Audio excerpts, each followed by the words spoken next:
بسم اللہ الرحمن الرحیم رب السماوات والارض وما بینہما فاعبده واصطبر لعبادته هل تعلم له سمیا۔ سورۃ مریم۔ رب تعالیٰ کا ارشاد مبارک ہے کہ وہ رب ہے آسمان اور زمین اور جو کچھ اس کے درمیان کے اندر ہے، ان تمام چیزوں کا رب ہے، اور عبادت صرف اسی کی ہی کرو۔ فَاعْبُدْهُ وَاصْطَبِرْ لِعِبَادَتِهِ، اور اسی کے نام کی عبادت کرتے ہوئے تم ثابت قدم رہو۔ هَلْ تَعْلَمُ لَهُ سَمِيًّا، کیا کوئی اور ہستی بھی تم جانتے ہو اس جیسی یا اس نام کی؟ اس آیت کے اندر اللہ تبارک و تعالی ہمیں ارشاد فرما رہے ہیں کہ آسمان و زمین اور اس کے درمیان جو کچھ بھی ہے، اس سارے کارخانے کا مالک میں ایک اللہ ہوں، اور جب ان سب چیزوں کا مجھ سمیت ہم سمیت سب کائنات کا مالک وہی ایک رب ہے،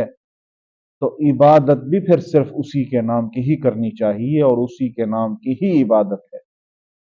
اور فَاعْبُدْهُ وَاصْطَبِرْ لِعِبَادَتِهِ، اور پھر اس عبادت کے اوپر ثابت قدم بھی رہنا ہے۔ یہ نہ ہو کہ عبادت کرتے ہوئے کوئی تکلیف، کوئی آزمائش، کوئی امتحان آئے تو اس عبادت سے دور ہو جاؤ، اس کو چھوڑ دو۔ تو اللہ فرماتے ہیں نہ، اس پر ثابت قدم رہنا ہے، مضبوط رہنا ہے، اس کو چھوڑنا نہیں۔ هَلْ تَعْلَمُ لَهُ سَمِيًّا، پھر فرمایا کیا تم جانتے ہو اس اللہ جیسی کوئی ہستی جو یہ آسمان زمین جو اس کے درمیان جو کارخانہ ہے اس کا کوئی اور مالک بھی ہے، یا اس جیسی کوئی اور ہستی ہے؟ اللہ فرماتے ہیں ہرگز نہیں ہے، تو تمہیں چاہیے تم اسی کی عبادت کرو۔ تو اس آیت سے ہمیں دو باتیں واضح سمجھ آ رہی ہیں کہ عبادت کرنے کا اللہ ہمیں حکم دے رہا ہے، اور پھر اس عبادت پر ثابت قدم رہنے کا بھی حکم فرما رہے ہیں، اور ساتھ میں یہ بھی حکم دے رہے ہیں کہ میں تمہیں عبادت کا جو کہہ رہا ہوں، میں ہی اصل عبادت کے لائق اور عبادت کا مستحق میری ذات ہے اور کوئی نہیں، کہ مجھ جیسا کوئی اور ہے ہی نہیں کائنات کے اندر۔ اس آسمان و زمین اور اس کے درمیان جو کچھ ہے اس کا مالک کوئی اور ہے ہی نہیں کہ تم جس اللہ کو چھوڑ کے اس کی عبادت کرو، مجھ جیسا کوئی ہو ہی نہیں سکتا، تو اس لیے عبادت بھی صرف میری ہے اور کسی کی نہیں، اور اس عبادت کے اوپر تم نے ثابت قدم بھی رہنا ہے۔ مثلا کہ ہم ایک دن عبادت کرتے ہیں، 10 دن ہم عبادت چھوڑ دیتے ہیں، ایک نماز ہم نے پڑھ لی، مہینہ پھر مسجد کے قریب ہی نہ جائے، تو اللہ فرماتے ہیں ایسا نہیں،